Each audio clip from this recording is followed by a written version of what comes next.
Did I do it? Is it working? I think it's working. I hope you're there. Hello, hi. It is Tuesday, January 16th. It is a day before my 42nd birthday, and we are going to practice some writing stuff.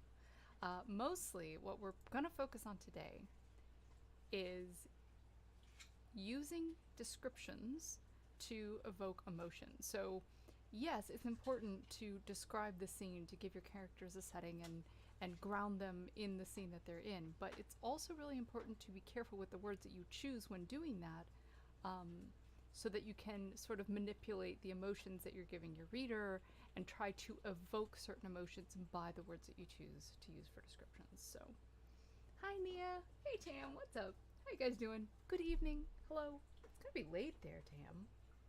Oh, am I cutting out? Hold on. One sec.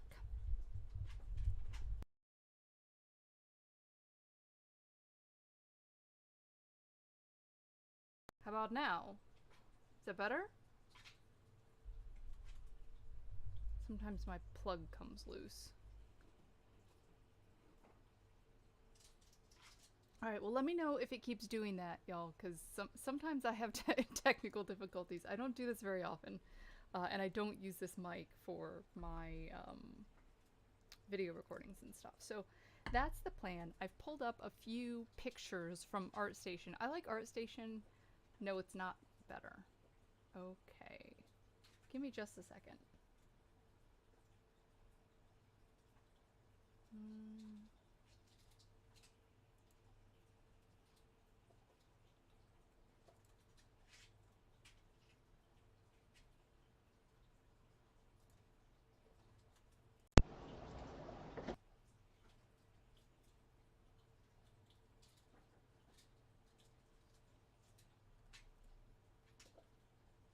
Oh, it did something. I don't know what I did. Is that any better? Can I get it closer?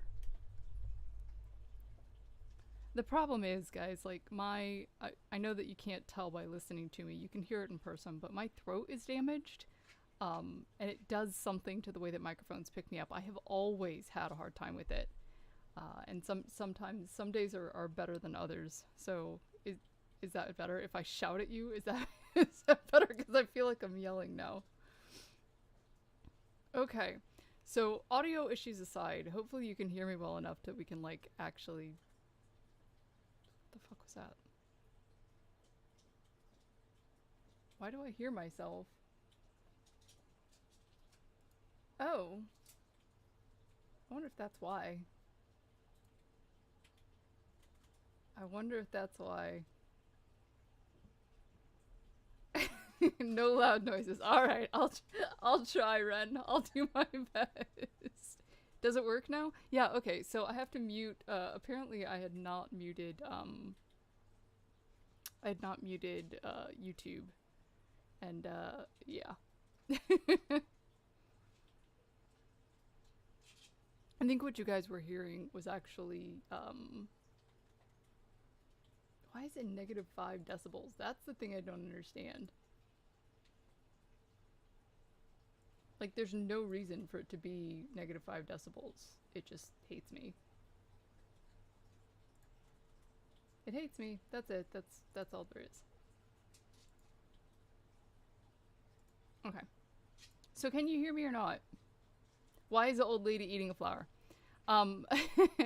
Right, so back to what we're trying to do. I hope that you can hear me. I have no idea. So what we're going to try to do is come up with descriptions for the images that I've pulled up. And I used ArtStation. The links for all the pictures we're going to use to the artist pages are down below. And the reason I use ArtStation is because you can filter it and like get rid of the AI images. Like it has the ability to remove AI generated art, which I really like. So we're going to try to come up with descriptions for these things. And then we're going to go back over our descriptions and try to elicit specific and intentional emotions with the words that we choose. So, good night, Renya. I take it that means I fixed myself, which is good. First I need some lotion because my skin is dry. Okay, so obviously, like, this is a pink flower, but what else is going on in this image? Like, what do you see? What might you smell? What might you be tasting? Like, for example, on the air, or is this something that's going in a tea? What does it sound like in this space where she is? Is she maybe in a garden and there's birdsong? Is she perhaps in in her kitchen or in a tea room or some type of spell shop or alchemy shop or something? Those sorts of things. What might she be touching with her hands? The petals are soft, the stamens are sticky, the leaves are rough or coarse, or maybe they have little barbs in them. Puts a potion on its skin. So those are the sorts of things, right? So that's what our goal is. So let me grab these images, because this is not the one that I pulled up for this. That's just the background for the stream, for the thumbnail. So this is the one we're starting with. This one is by Greg Rutkowski. I may butcher these names, y'all. These folks are from all over the world. And Greg is known for, he does a lot of art for fantasy stuff. I think he does a lot of Magic the Gathering cards and that sort of thing. So I like Greg's style. I like the brush strokes, being able to see the brush strokes. Exactly, Anne, exactly. So the idea is to identify the five senses and then go deeper and tie those five senses to eliciting an emotional response, and then trying to go from the other angle is, if I want to elicit this emotional response, what descriptions might I use for a given image in order to do that? So that's what we're practicing today. And the reason we're practicing this is because I need practice with this. I need to work on this myself. So I thought maybe it'd be something we could do together, because games like this are always more fun with friends. Okay, so if you guys have descriptions that you see, or things that you see and you're like, oh, that's a great word for that, or oh, that's a really cool description for that, just throw it in the chat and we will add it to our image here. We are going to, let's start with this guy right here. Oop, that is not what I meant to do. Let's start with this guy right here. This program is not super great for what I'm trying to do, but it lets me layer things, and I'm not a Photoshop person, so we're gonna have to work with what I got, folks. We're gonna have to work with what I got. Yeah, there you go, Krim. There you go. Perfect. That's what we're going for. So we're trying to evoke emotions. So for example, in your description, I don't know how to pin stuff, y'all. I'm a total like YouTube streaming newbie. So Crimson just said in chat, as a woman smelled the flower, memories of her childhood flashed through her mind, sweet scent filtered through the air. So that's fantastic. So that makes you immediately, she's nostalgic. Maybe her memories are a little hazy. Maybe she's, pulling for some happiness. It's kind of a sweet, warm feeling. That's exactly what you're going for, is the ability to manipulate emotions, specifically using the ingrained descriptions in your writing. So that's what we're trying to do. No promises I'll be any good at it. So basically what I've been doing as I've been writing these novels that I've been working on. Oh, Zook, thank you so much for the sub, man. Welcome. Hope you enjoy hanging out with us. There you go. Okay, so Tam says Dragon's Breath is probably smelling like several weeks of decay, smoked and burned meat. That's perfect. So let's add that to our image here, and we're just gonna throw it right on top. Breath smells like decay and burnt meat or smoke. Perfect. Excellent. Okay, so that's exactly what we're looking for. It's those kinds of things, right? So if we're trying to evoke fear, that's an excellent way to evoke fear. What if it reminds you of the sausages? that you had last night. I want some sausages. Oh, Kim! Hi, Kim. How are you? Brimstone. Perfect. Yes, Tam. Hey, John. What's up? All right. Brimstone's a good one. I like brimstone because it's one of those things that, like, the second you hear the word, you're all of a sudden like, ugh, rotten eggs, gross. It's a bad smell. We all know it's a bad smell. It's very visceral. So what about right here on this little part of his body, like the back of his neck? Those scales look like they rattle to me, or maybe they clack a little bit, like they clack together as the chitin sort of clacks together. So maybe the word chitinous is a good one for that. And we can see if we can do something with that. Because those things look like they move. They look like they wiggle around. Yeah, sulfur, brimstone, exactly, Kim.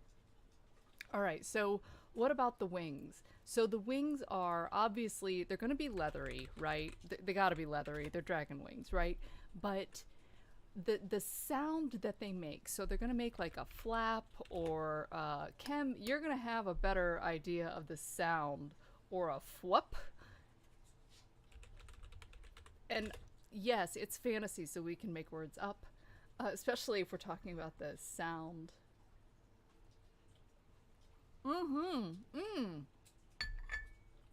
I like that, Tam. I like that. Like, maybe he's intentionally, like, rattling them like a rattlesnake's rattle as he's trying to intimidate her, or, you know, like animals do when they're trying to make a competitor go away.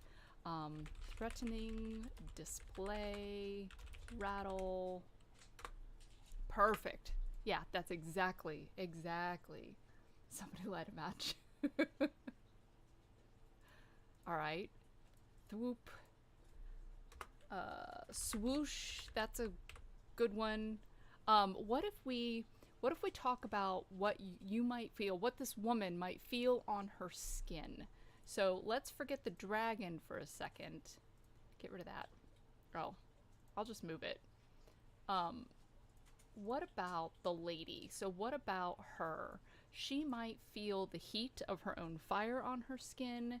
She might feel moisture from the dragon's breath. That could be a thing that she feels, like, on her actual face, maybe.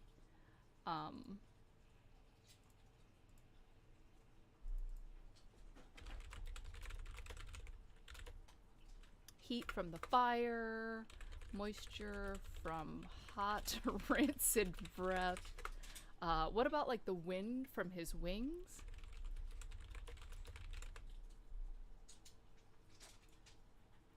He's gonna expand to intimidate. All right, what sensory details might we get from him? Okay, so the dragon, like, pulls a bunch of air in, so maybe like a wind gust from behind her. That could be like displacement of air. Energy being drained from her. Yes, Ray. Okay, what does that feel like, look like, sound like, smell like, taste like? Would it, like, give her a metallic taste in her mouth? Would it taste salty, like salt water or something? Like, what sensory details can we pull out of that? And then how do we use those sensory details to make it feel draining specifically? Rather than telling them that it's being drained, how do we use the words we choose to describe that feeling, make it feel draining? Does that make sense? Clacked like a mousetrap. Yes, exactly. Yes, John, that rattle and clack is sort of what we're going for with those neck scales. I think that's good. Warm wind, okay. Moist. Somebody's gonna get mad at me for overuse of the word moist.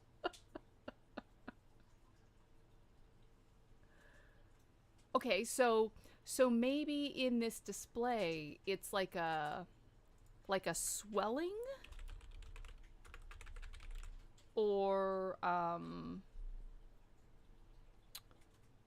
like their chest would expand.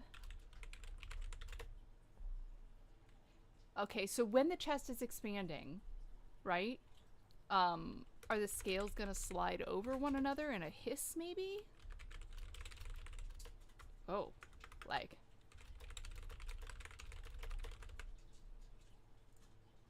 Alright. I like that. I like that, Ray. Let's add that too. So let's talk about what she feels. Soreness, fatigue, dizziness, disorientation maybe. Maybe her mouth's dry. Maybe it's my mouth that's dry. It's fine. Cold fingertips. Ooh. Ooh. Cold fingertips from the fire, drawing out all her warmth. So basically she's expending all of her warmth into the fire and she's lost it now and she's cold. Yeah. Yeah. All right, John. We'll see you, man. Thanks for hanging out.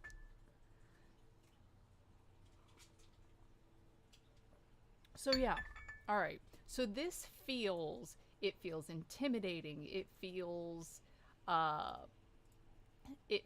like the dragon is dangerous. It feels like the dragon is attacking the lady. But what if he's not? What if the lady's attacking the dragon? What if the dragon is simply there being a mother and protecting its eggs, and this woman is coming to steal them? What if she's the bad guy? So rather than this fierce dragon, you know, attacking this mage, what if this mage is trying to collect reagents, and this dragon mama is just trying to protect her young, and she's desperate to protect her young?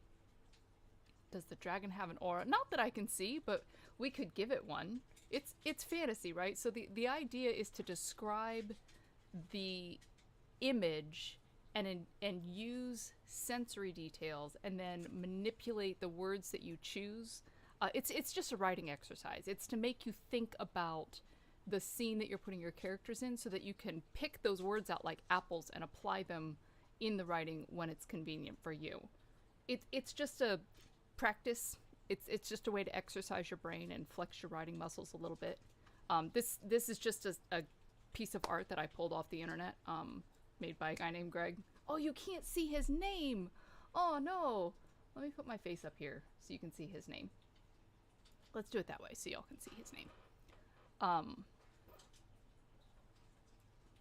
But yeah, so I try to do this when I'm writing. A lot of the time I find that the first time, like on my zero draft, the first time I write like through the novel, there's very little description, very little description.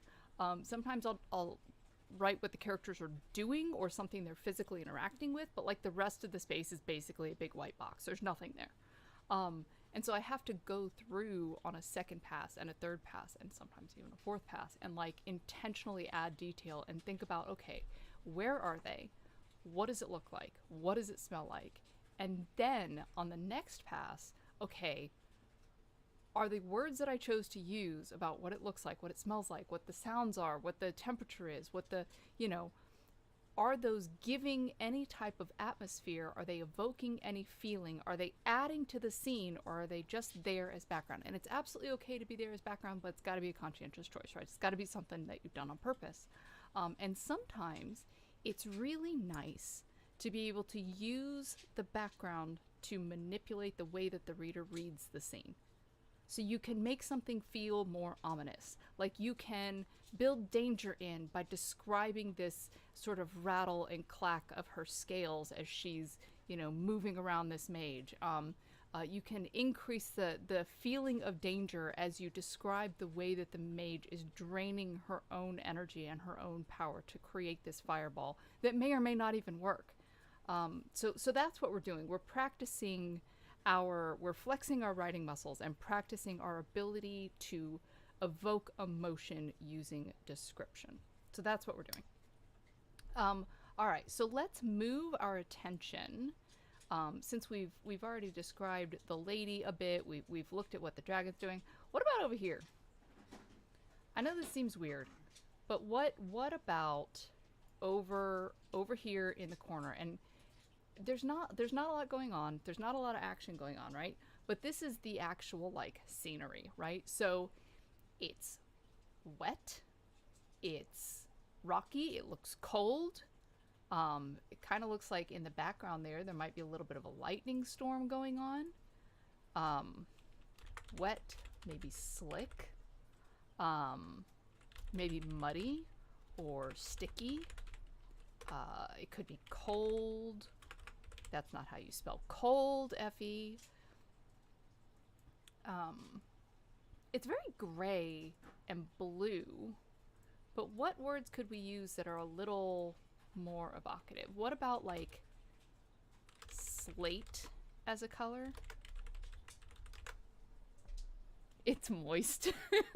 We're gonna have a very moist stream, y'all.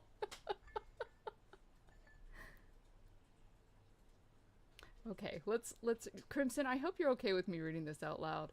All right, as her power started to form, she felt the energy radiate through her, feeling the heat build and build, flowing through her, till she smells the smoke coming from her forming an orb of fire. Yes, that is exactly what we're talking about.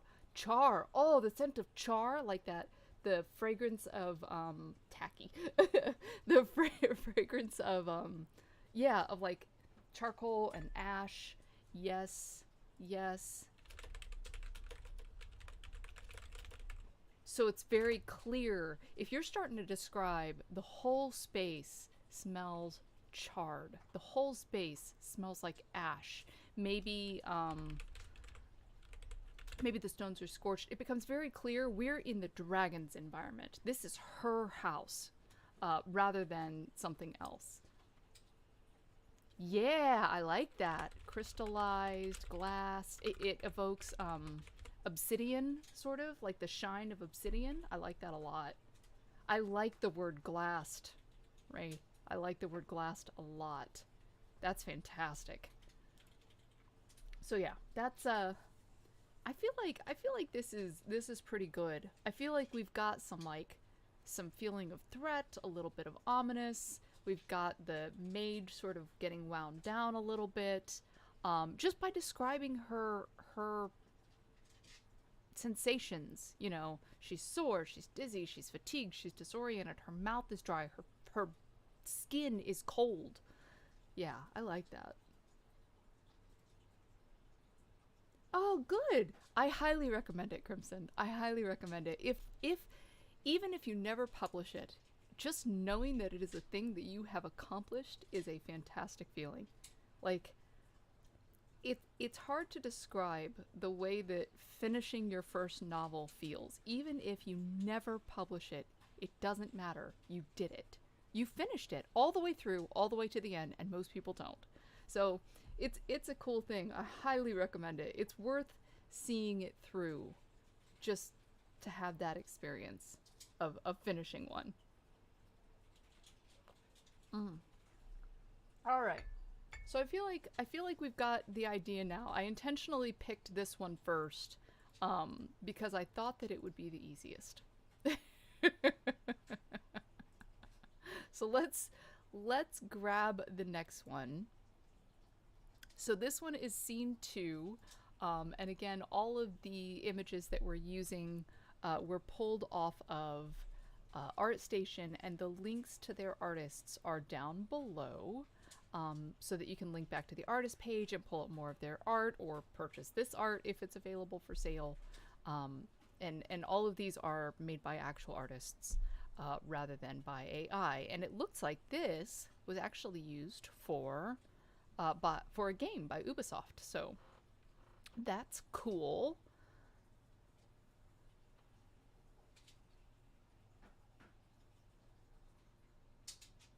Oh, I like that, Izzy. You write scripts for audio roleplay. Neat.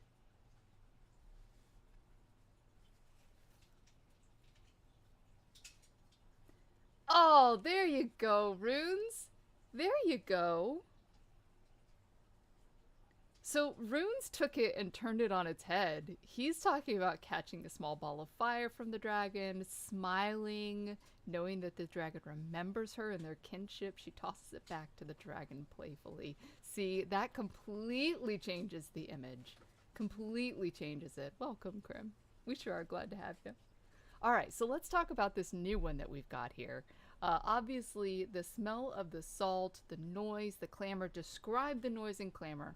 We can't just say it's noisy and there's a clamor. Like, we gotta have more than just noise, man. All right, what color are we using for this text? Because otherwise it's not going to show up. Let's go with like puke green. Is that going to show up? Is this going to show up? Is this going to show up? I don't know. Red might be our best bet. We're going to stick with white. All right, so let's talk about the smells. The salt sea air. If you look around on the ground, there's a lot of vegetation. Broken vegetation. Smashed bananas, maybe? Bananas. There we go. I'm like, that's too many ananas. Okay, so buzzing with life. So the buzz of conversation. Indistinct conversation.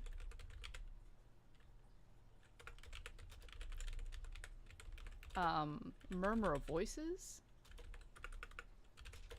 I swear I can actually write, guys. I swear I can. Like, I can word. I can. I just... Ooh! Oh, Tam! I like that. So, sweat, body odor, unwashed clothing. So it gives it kind of a grimy feel. I like that. Yeah, it gives it a little bit of grit. A little like, okay, yes, obviously this is a prosperous place, but it doesn't come free. It doesn't come cheap. Somebody's got to work for it. Maybe their mouth, their teeth are rotting.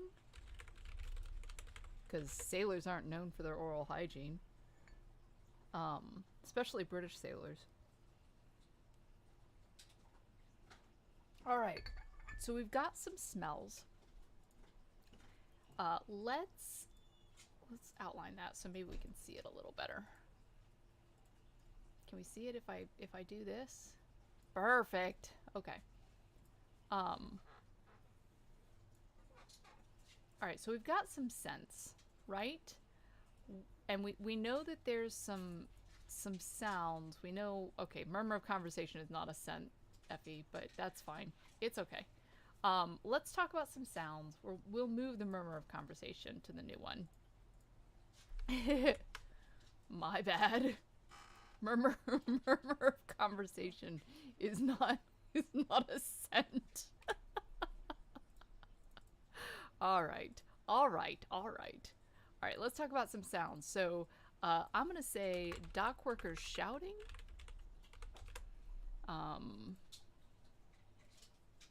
What about the roll of that barrel there? Workers shouting. Roll of the barrel. Wood on wood.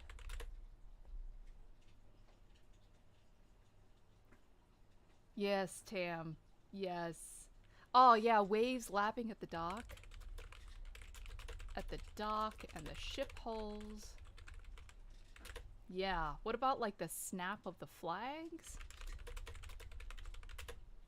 Soft tap of ladies' shoes. The bustle of sailors preparing the boat. Call of seafaring men. I see the fruit thing is what gets me, right? So wherever they are, like, he's sweating. You can see the sheen of sweat on his shoulders. So let's make a note of that while we're here and we're talking about all of this wonderful stuff. Let's look at the sights, right? So I find a lot of the time in books, sight is the easiest thing to describe, but a lot of the time what they're describing is not, like, it's a red balloon. Okay, it's a red balloon. What else? What else?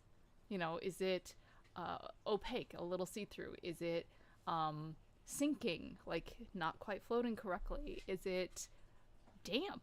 Like, did somebody breathe hot breath moisture in there? Like, that sort of thing. So,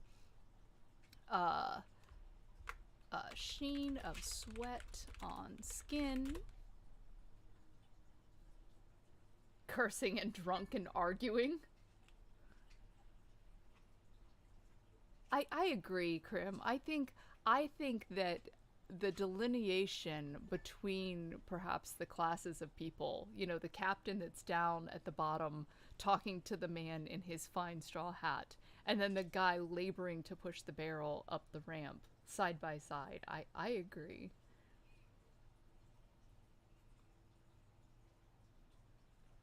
Sullied the bunch of bananas. I mean, would it though? They're still wrapped. They're still in there. Is wrapped the right word? What is it? Unpeeled. Oh.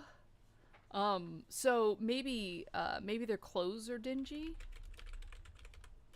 versus like the crisp, clean linen of the upper class.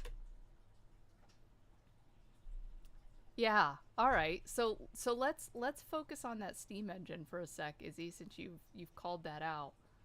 Let's focus just on this section right here and look specifically at what we might pull out of there. I'm hearing creaking ropes.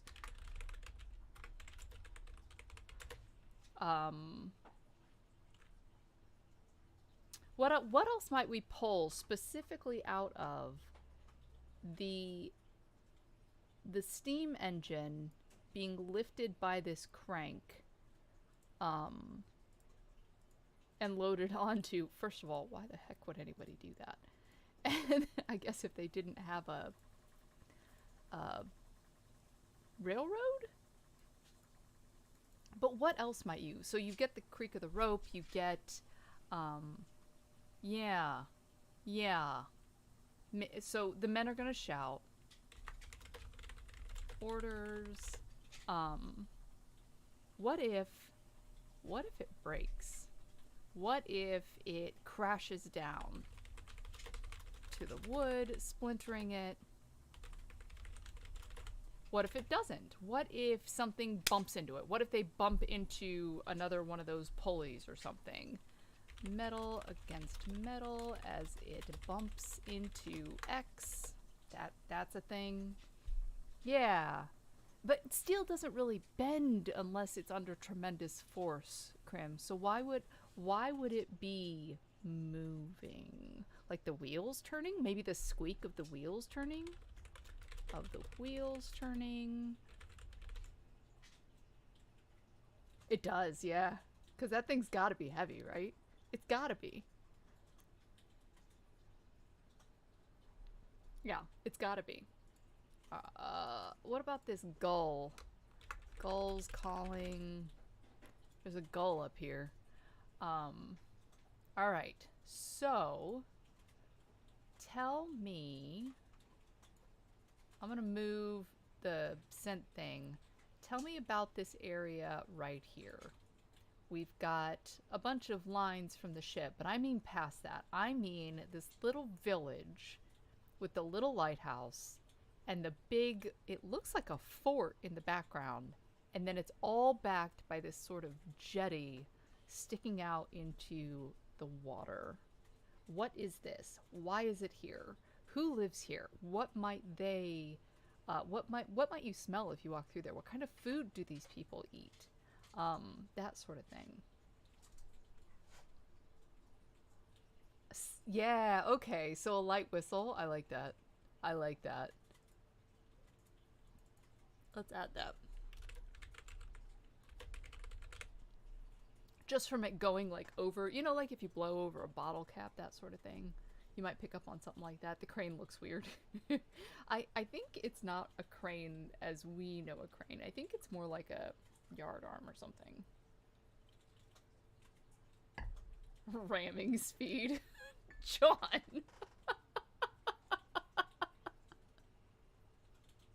Behave yourself.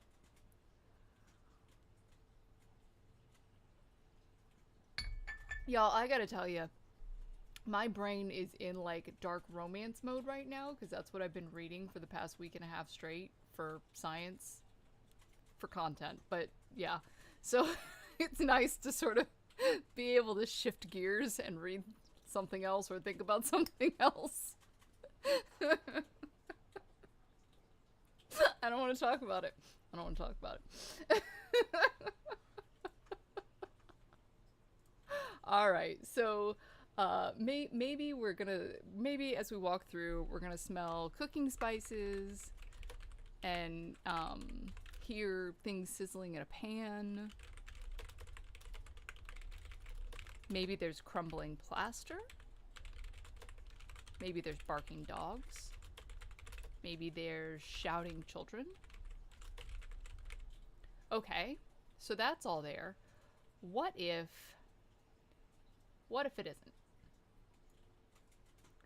What if all of that used to be there and now it's gone? What if these people are abandoning this place? And this sort of loading things up looks to be food, looks to be vehicular transportation. What if they're abandoning this old town because it's sort of crumbling and they're not really inclined to fix it? The salt has gotten into the plaster like it does. The sea eats things, y'all. I don't know if you've ever lived near the sea, but the sea eats buildings. Like, just eats them.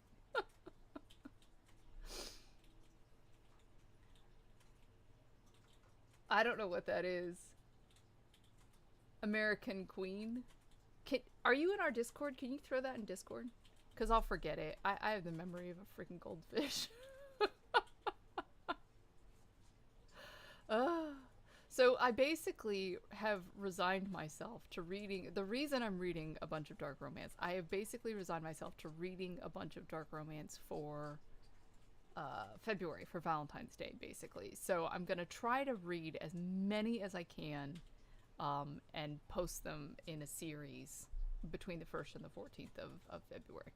So I'm not generally a dark romance reader. I'm not even generally a romance reader. Like, I'll read romance, but it's not really, I don't really have a go-to genre. I kind of read all over the place, but like it's not something that like that's what I read. Like, it's not really, I don't have a problem with it, unless it's really badly written, and some of the stuff I've read in the past week is really badly written, and some of it's not. Some of it's fine. Yeah. Okay. All right. So I feel like we've got a pretty good grasp of this one. I feel like we have kind of given a little like give and take, a little grit to it. Maybe we've kind of said, okay, yes, on the surface this all looks quite lovely, and then you start thinking about it, and there's a little air of the downtrodden. There's a little air of the have and have nots, and that's what we're trying to do, right? We're trying to evoke emotion. We're trying to add depth and layers using these descriptions. So obviously you need to describe the scene so that your characters aren't just talking heads like they say, but you can do more with it than just set the scene. And I feel like we're doing that. Let's do another one. All right. And this. And this. All right, next one. This one we'll probably get through pretty quick, but I think it's really pretty. So we're gonna do this one. Sorry, I'll get it situated in here in a second. I meant to resize these and I forgot. So this one's by Daniel Lang, and again, his link is down in the description. All of the links to all of the artists that we're using or looking at their art today is down in the description. So this one's by Daniel Lang. Let me move my face, because I really like the thing that gets me going in art is light. Like, if I'm looking, hey GS, what's up? If I'm looking at art and I'm like, oh damn, that's really good, 9 times out of 10 it's the lighting that's got me. So I got a thing for light, and this one really did it for me. So let's talk about when you're looking at a big picture, right? So this would be perhaps a scene that you were trying to paint coming into a book. Maybe, you know, when you're first introducing something, or first introducing a city, or first introducing, like, you're going to try to give your reader some kind of overview of where you are, what it's like. Um, I think that this thing right here, where's my box, is really interesting. Because this kind of feels Londony to me. It's not London, but it feels Londony. And then there's this giant, towering, temple-looking thing. Oh, hey, Dash! How are you, sweetheart? It is, Krim. It is. So I just think that that's really cool. That there's this sort of like big, ominous temple, like staring out over the city, watching over the city, judging the city maybe a little bit. If y'all been around for a while, you know I love me some like religious inspection sort of fiction. I'm really into that. That's my jam. If you're gonna like do commentary on faith and religion and zealotry, like I'm into that. All right, so light, dusk, fading, smoke, cooking meats. Yes, yes, yes. All right, so let's go over here and look at this section first. All right, so fading light, dusk. All right, we'll get some of that going. We'll get a little down here. We're talking like street level, right? So we're gonna go down here and we're gonna talk about some cooking meats.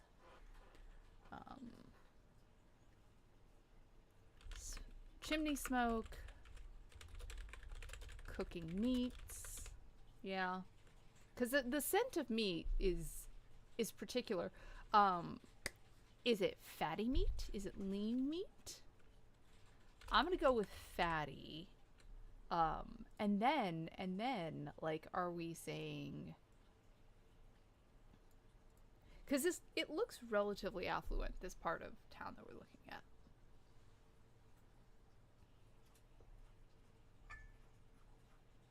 Really? Oh, I disagree. Like, you think it's intentionally partitioned, or you think it's badly done? I'm not sure where you're going with that, John.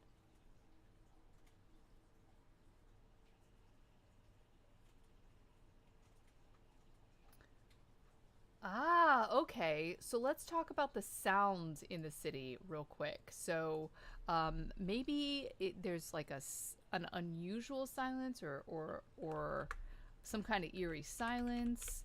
What makes it eerie, is that it is unexpected. So, unexpected silence. I don't know why that's all capitalized. We're gonna just ignore my typing today, please. I am failing to word. Okay. Birds refuse to sing. That would be unusual. No dogs barking, unlike the previous one. No children playing. No mothers calling their young in for an evening meal. There should be a space in there. I can type, y'all. I swear I can. So yeah, I feel like that would be a really strange situation. Like, it's evening, it's dinner time. Where is everybody? Where have all the people gone? What are they doing? That evokes sort of an eerie sentiment. You know, it's jarring that you're in a city clearly full of people, very obviously habitated, but habitated? Yeah, that's the right word. But you don't see anybody. Like, that's strange. So yeah, that's what we're trying to do. We're trying to like pluck those emotional strings. I like that.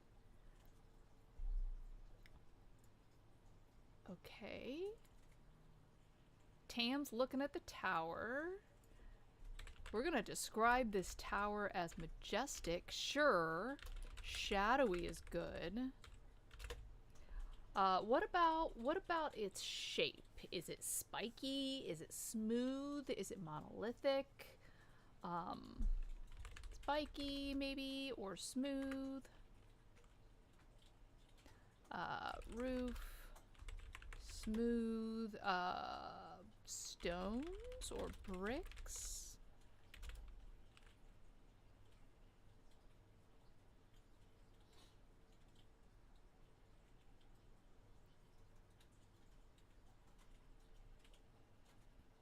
Yeah, I like it. I like the light. I like the contrast. I like the idea of this like almost industrial. You can't see it. My big old head's in the way. I'm sorry. Let me make myself smaller. Um, I like the like pseudo industrial feel kind of over on the left hand side of the image, and then this like giant heavy temple sort of like gazing out over the rest of the city, and then the bright light and the the clocks and the very Victorian-ish sort of feeling like I'm into it. I'm into it. So yeah, I like this a lot. I like the eerie quiet and what you could do with it. So light could be seen above the clouds, showing structures of grandeur. Lower stanzas covered in a dark fog. Ah, yes.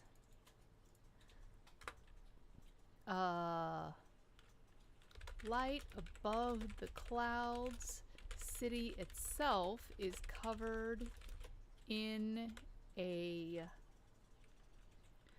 instead of dark fog, what does the fog come from? Is it an industrial fog? Is it fog from fires? Is it a cursed fog? Is it what kind of fog?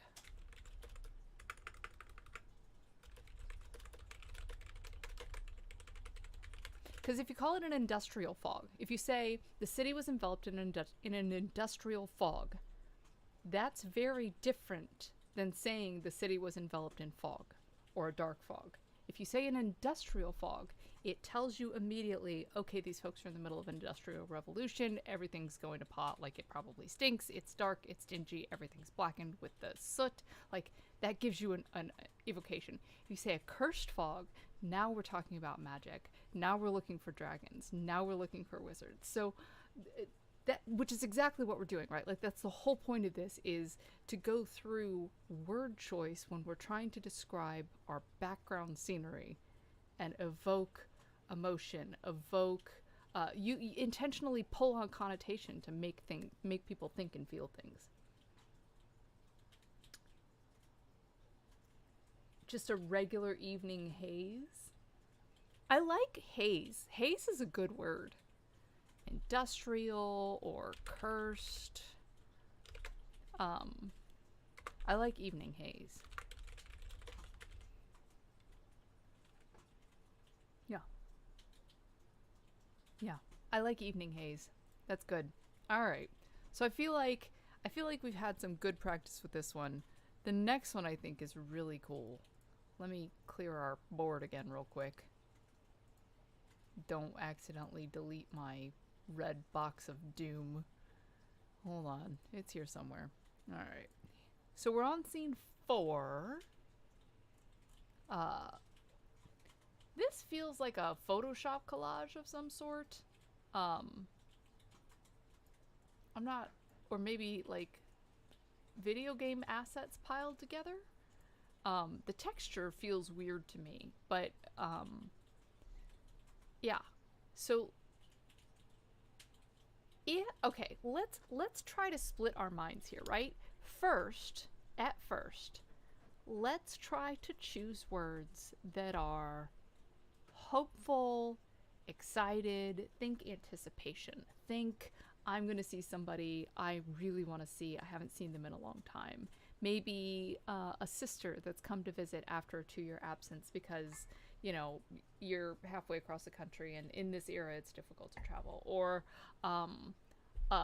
a beloved aunt or a husband coming home after a long journey or something like that. Let's think hopeful and excited and anticipation first, and then we'll do it a different way. All right, so let's do it 2 different ways. We'll try. All right, so the light, I feel like, if we're going for hopeful, the light coming through the window is important if you're going for hopeful. Like, that's something to focus on.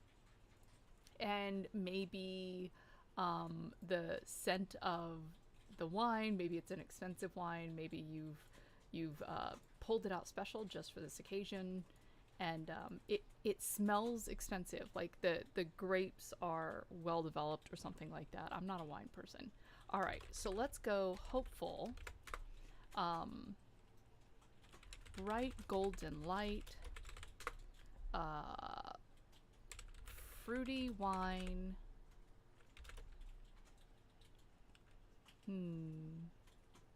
A family or a pair of couples. Yeah, so we don't need to know why we're hopeful. I mean, it helps me if I kind of set the scene for myself in my head. But if we're going for light and airy and hopeful and happy, thinking about the word choice and intentionally choosing, so maybe the lightness of the lace curtains or the delicacy of the lace curtains. Maybe the airy lace curtains, something like that. Finest china and flatware. Fresh flowers. Those are things to focus on. So what about the wallpaper? I know that this seems weird. I know. Just bear with me.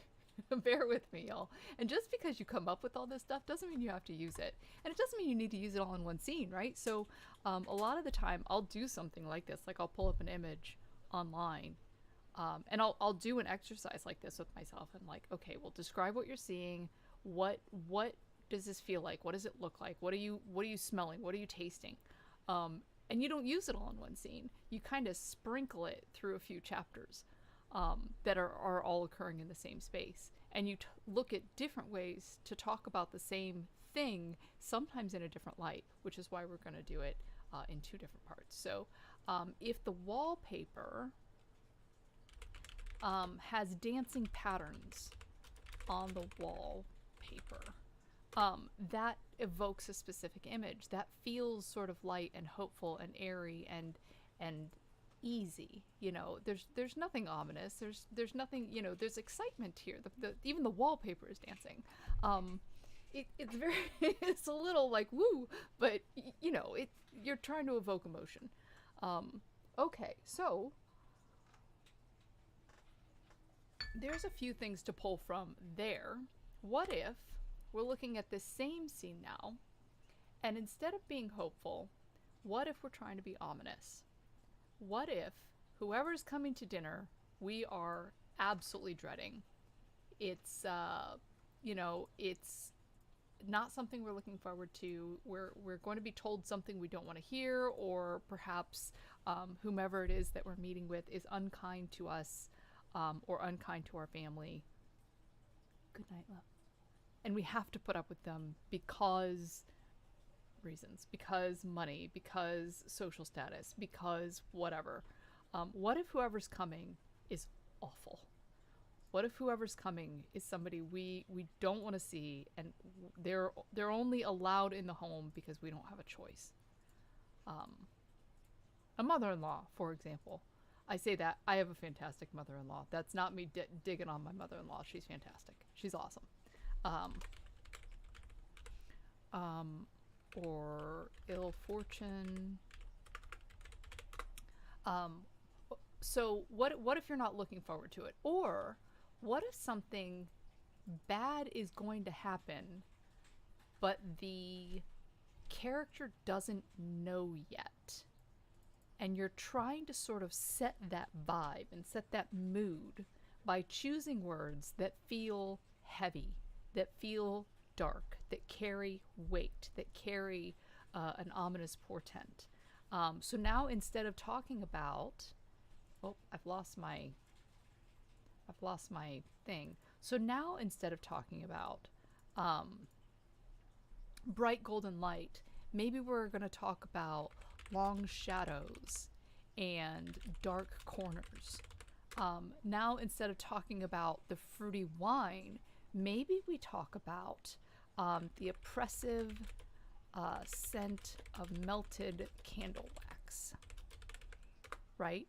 So you're still pulling the fragrance, it's just a different thing to focus on because the candle wax is there no matter what. It's just not what you're focused on. Wine uncorked, wax slowly runs to the candle holders, gentle smoke doing nothing to quell the notion that something is wrong. Yes, exactly. So what if, yes, lace curtains. So instead of them being light and airy, maybe they're filtering the outside world or shielding us from view. They're like a barrier or like a fence between us and everything else. They're cutting us off instead of being. So in the hopeful side, if we're trying to keep things light and airy and hopeful and build anticipation and build excitement and build joy, we're going to focus on how light and airy the lace is. We're going to basically, you know, it's decorative. It's adding a softness to the space. And if we're trying to be ominous and we're trying to set that feeling of oppression, we're going to talk about it being a barrier. We're going to talk about it being a filter. We're going to talk about it being a thing that stands between us and everything else. He was not usually late. The table was set, the wine uncorked. Wax slowly runs down the candle holders, the gentle smoke doing nothing to quell the notion that something was wrong. He had not arrived yet. Hours passed when he should have returned. The dawn light rising when their dinner should have been hours past. He was not usually late. Yes! Yay, Tim! Yay, Tim! All right. So let's talk about, so what is oppressive about the way the table is set? Best linen and china and flatware, all things that required extra care and extra time. So that makes it a burden.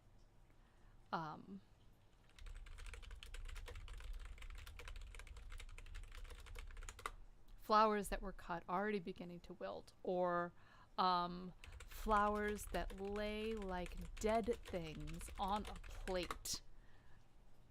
Sorry, I'm in the middle of writing a gothic romance, so there's a lot of laying around like dead things.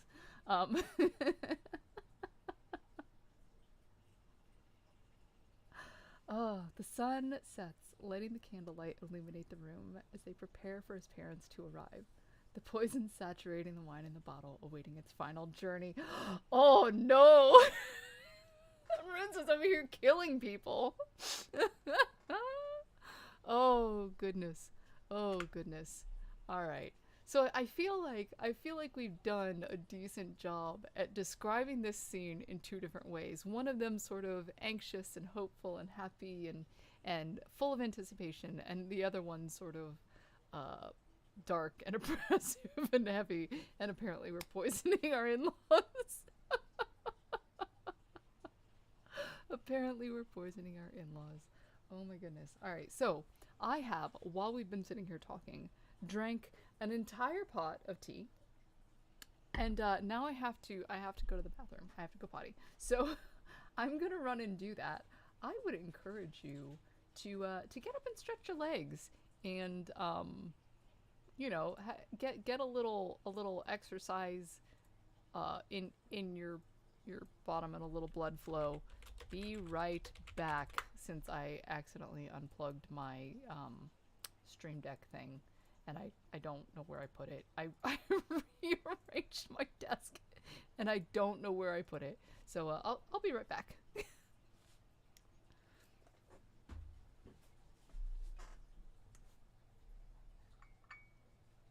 You are gonna get me in trouble with my parents.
Okay.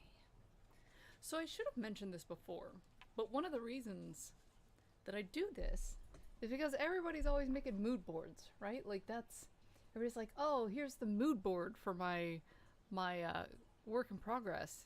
It's like, okay, so I get why the imagery is helpful, but let's make it more useful, right? Like this is a way to make a mood board more useful, is to go through and describe the things that you're putting on the mood board and then pluck those words out when you need them to weave into your story, into your narrative.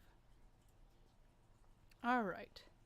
So here's a different one. Oh my. It's a little close, madam. That's a little close. All right, so this is a different one. This is a person and a thing happening to a person. And I feel like it's really evocative. I feel like I'll move it over here so you can see the name of the artist. I feel like what's it called? Like the contrast between the black and the white and the red and then the bright golden butterfly. I feel like that is excellent. I love that. The artist name is up in the corner. We are on image 5, so you can find the link for the artist down below. Okay, so let's talk about texture. Is this paint? Is this blood? Is it chalk or some kind of powder? Is it sticky? Oop. Is it slick? Is it viscous? I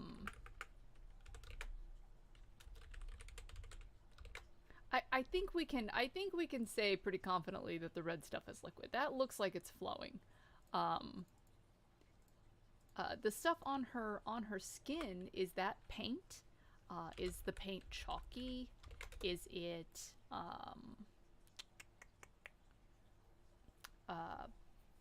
what is that? Okay, so you know when you touch cornstarch, how it has that sort of smoothness to it that makes your fingertips run over themselves like really easily. Maybe starchy. That's not the word I'm looking for though. I don't know the word for that. I don't know if there is a word for that in English. Somebody tell me they know what the heck I'm babbling about. So those are some textures that we might be getting from this.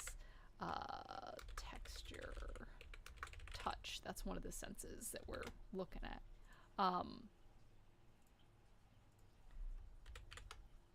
I need another one.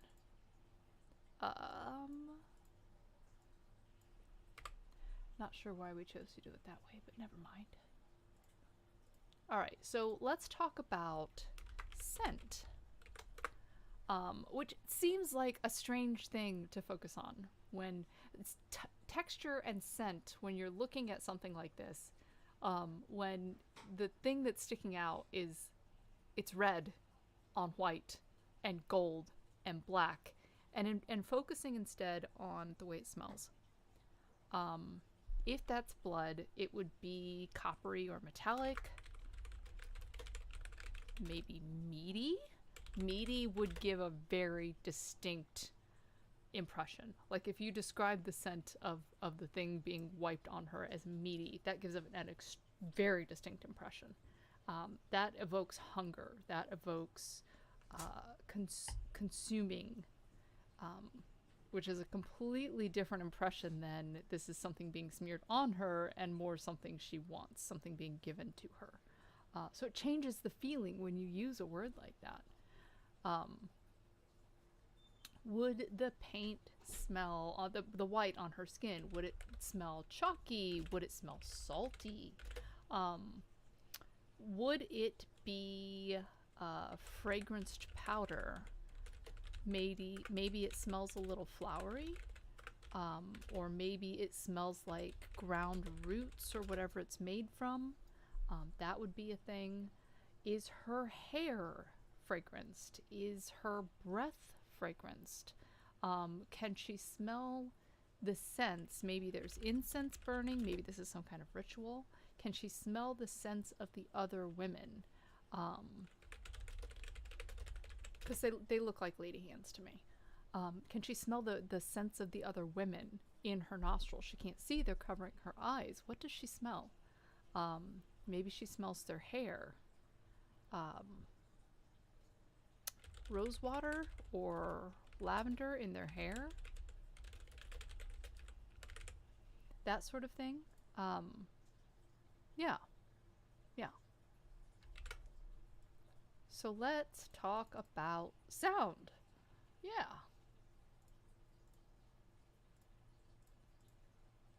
Push the button. There we go. Can she hear this butterfly? Can she hear the scrape of their fingers in the dish as they scoop out this red substance? Because again, she can't see. So what is she experiencing? One of those things is gonna be sound. Can she hear the butterfly? Can you hear a butterfly? Only if her senses are heightened. But that would, again, give an impression. Being able to hear things that are considered otherwise or usually inaudible. Is the room so silent she can hear the butterfly's wings? Or are her senses so heightened she can hear the butterfly's wings? It can give a feeling of overwhelm, or it can give a feeling of acute attention. And again, that's what we're doing. We're trying to evoke emotion. So are you trying to evoke anxiety? Are you trying to evoke sensitivity? And on its own, being able to hear butterflies' wings wouldn't do any of that, but it might when paired with other things. So yeah, that's a good thing. Let's talk about maybe footsteps of the other women, maybe chanting or prayers, maybe the guttering of a candle, like little flames. Maybe dripping, like dripping blood, dripping water. We don't know. We just hear dripping. That would be a thing to include. All right. Taste. We're going to do taste, and we're going to leave off color because her eyes are closed, and I'm going to say she can't see anything.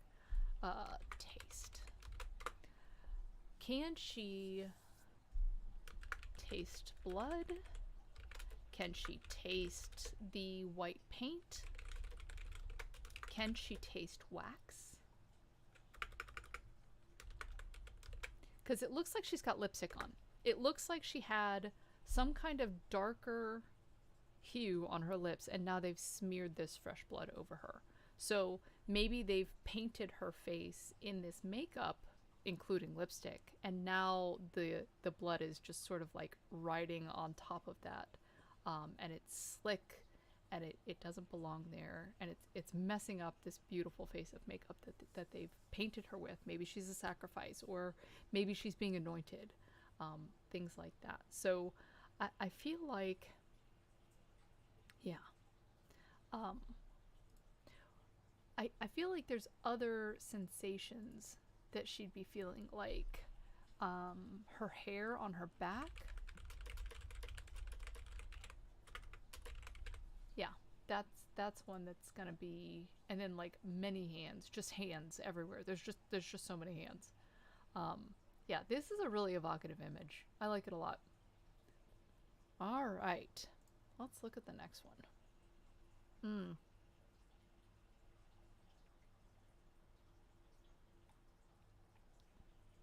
So that was scene 5 for those of you looking to support the artists. Sorry, sometimes I get stuck on words and I know that it's not the right word. I called something broccoli the other day, and it was not broccoli. It was not broccoli. Okay, so here's another person, but this person is in a completely different environment, completely different scenario. That woman was naked and vulnerable. This person looks like they're going to war. This is by Gianluca Rowley or something similar. I apologize for my terrible pronunciation. I'm doing the best I can. Alright, so this guy's eyes are not covered.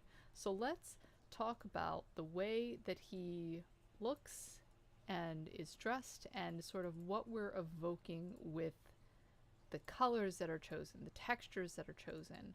Alright, sight. That's not the right sight. Excellent. Okay, so the palette is sort of, I don't want to describe it as neutral, but it's very muted, right? Muted colors. There is the shine of gold or brass on his helm.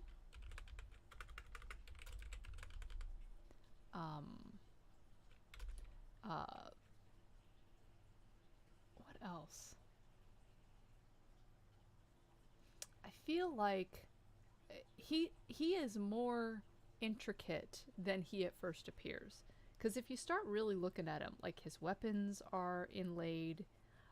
He's got a lot of straps and buckles and snaps. So whoever he is, he's not trying to be silent. Whoa. Let's add, my goodness, that's massive.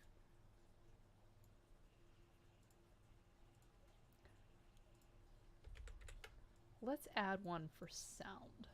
We'll make sound yellow. Hope is sound yellow for y'all? I don't know. Sound. Okay, so buckles, brass, leather. There's gonna be creaking leather. He looks Turanian. That's one of the reasons that I was like, ooh, I like this one, because he looks Turanian. It reminds me of that Turanian medium armor in Conan.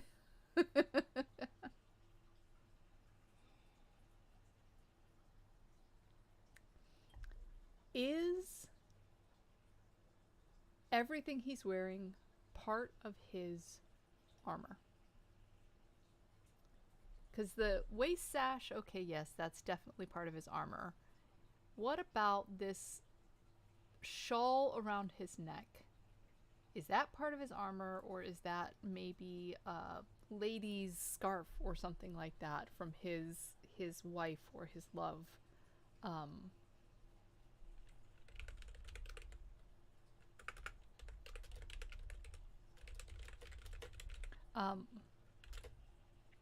Because that would be important, right? If you're facing an enemy, say this isn't our main character, say that this is just a guy that he's facing.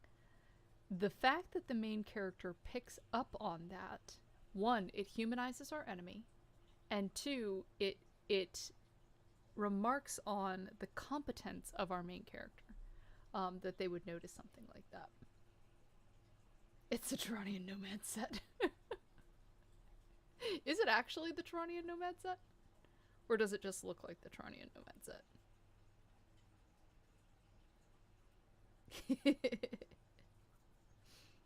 Listen, I can RP it as anything I want.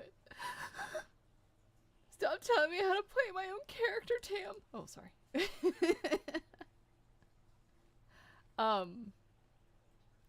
I feel like there's also like the snap of the ribbon from his helmet. I feel like that would be quite noisy.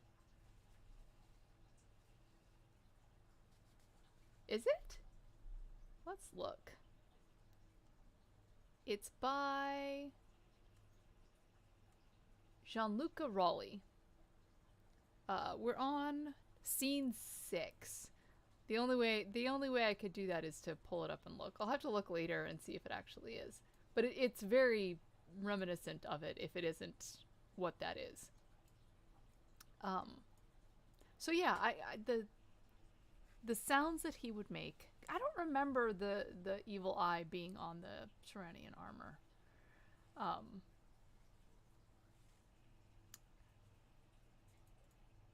I feel like one of the things that, if this is your opponent, one of the things you might notice is that he's sort of, I don't want to call it a jumble, because it's not. Everything that's there is intentional. But you see how a lot of his lines are crossed? Like, the straps are crossed, the swords are crossed, the direction of the leather scales that are going down his thighs contrast with the direction of whatever's underneath it, contrasts with the direction of that panel of fabric down his center. So everything's sort of at odd angles or opposing angles. And I feel like using the term opposing angles, you know, the straps of his armor sat at opposing angles. It tells you that he's either jumbled or there's some tension within this person, if that's the thing that you're commenting on. So you're using the words you choose in the way that you describe this character. When you're saying things like, his armor was creaking, now I know he's not an assassin. He's not silent. When you're saying he's got the scarf of his lady love wrapped around his neck, we know that there's humanity to him. He's a person. We're valuing him as a human being within the story. Even if he dies, even if he's the enemy, even if he's an opponent, and we kill him, we are valuing that he is a person. We are acknowledging that he is a human being, not just an NPC to be mowed down. If we're talking about the proud snap of a ribbon, or the gleam of the emblems on his clothing, we know that he's proud of who he serves and his position or his rank. If we talk about his armor being at opposing angles, that adds anxiety, it adds tension. So you're using the words you choose to manipulate your reader's emotion. Manipulate's such a terrible word, but I don't know the right word for it. You're evoking emotion with the words that you choose. That's what I'm looking for. All right, so let's talk about, what else can we pull from this? What might he smell like? He's gonna be sweaty. Murder fodder. T2 fighter spawned in the purge. This poor dude. He just wants to go home to his wife and child. Good night, Tam. Have a good night. Thanks for hanging out, darling. Oh, sweaty, sandy. Maybe his leather's really oiled. Maybe he's got not machine oil, but oil for his blades, because that's got a really strong scent, like the scent that people use when they're like sharpening a weapon. It's a really strong scent. Maybe he smells like blood.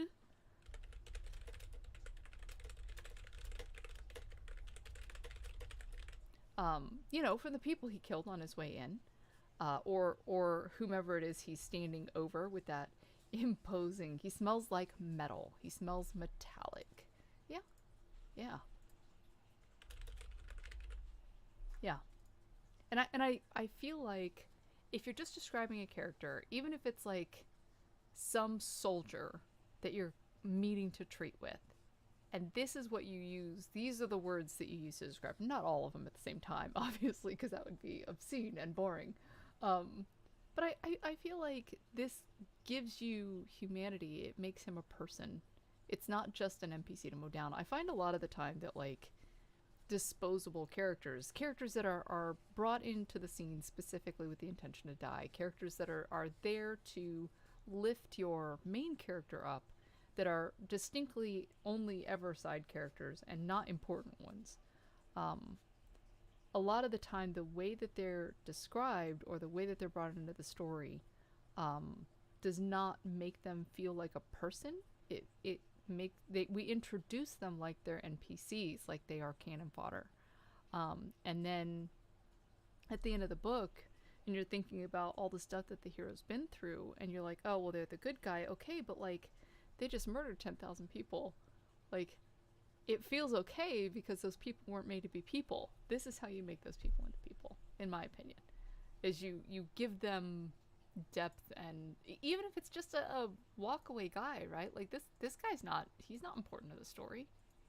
The only reason he was brought in was to die. All right, scene 7. This is going to be the last one, and actually, I did not pull this from ArtStation. This is the only one I did not get off of ArtStation. This is a screen cap that I got from another YouTuber. His YouTube channel is generic entertainment. He does book content. He's very funny. He's very silly and very funny, and I just think he's delightful.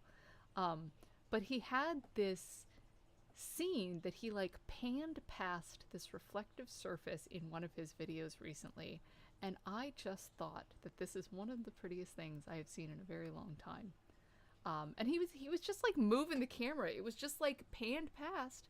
But it's just really pretty, and I love the feelings that it evokes. I'm sitting here imagining the dancing lights, the patter of the rain, the splash of people's boots as they walk past.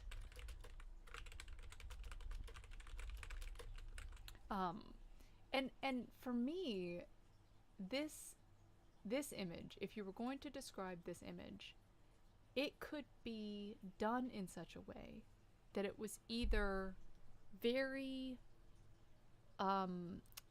sort of fantastical and imagination drawing, sort of light and airy and happy, or it could be shockingly lonely and very isolating and very separate and apart and alone.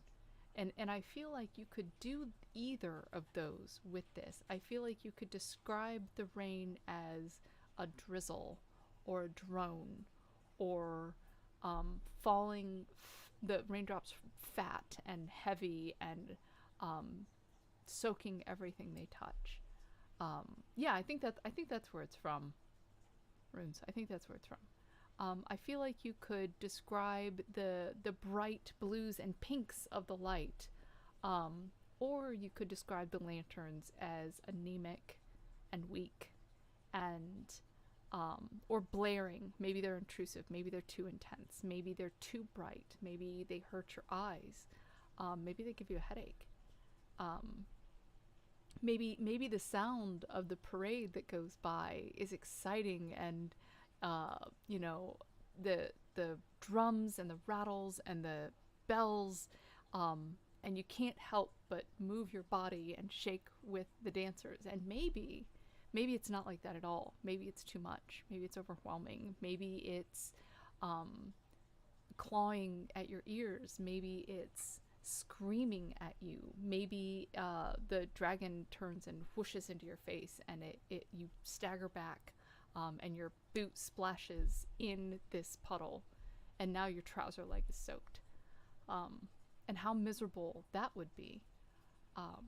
And I feel like you could describe this scene either way. It could either be very happy and light and fairy-y, and it could also be really sad and depressing and lonely. Anyway, so that is the goal of doing exercises like this. I will probably do another one of these at some point this year. I don't want to do too many. I do this a lot, just on my own. When I'm stuck in that sort of draft 2, draft 3, and I'm trying to add texture, and I'm trying to add layers to the world, and I'm trying to add layers to my characters, because you can do this with people. That's why we did some with people. I find this to be an incredibly helpful exercise, to just kind of go online and find an image that gives the right vibe, and then try to figure out what it is in that image that's giving you that vibe. Figure out the words that you're using to describe it to yourself, and then put them in the book. So yeah, that's how I do it. I don't know how effective it is. I haven't published anything yet, but at the very least, I am happier with the way that my writing goes when I take the time to do this. So yeah, That's all I got today. Thank you guys so much for hanging out with me. I'm going to get back to writing. We are working on two retellings, a Beauty and the Beast retelling, and a what's the other one? Oh, Cinderella retelling. The Beauty and the Beast retelling is a dark gothic romance, and the Cinderella retelling is a quite steamy dark romance. So I'm trying to get more practice at writing romance, so that when I go and write the romance sequences in my fantasy books, they're more believable. Practice makes perfect, or so they say.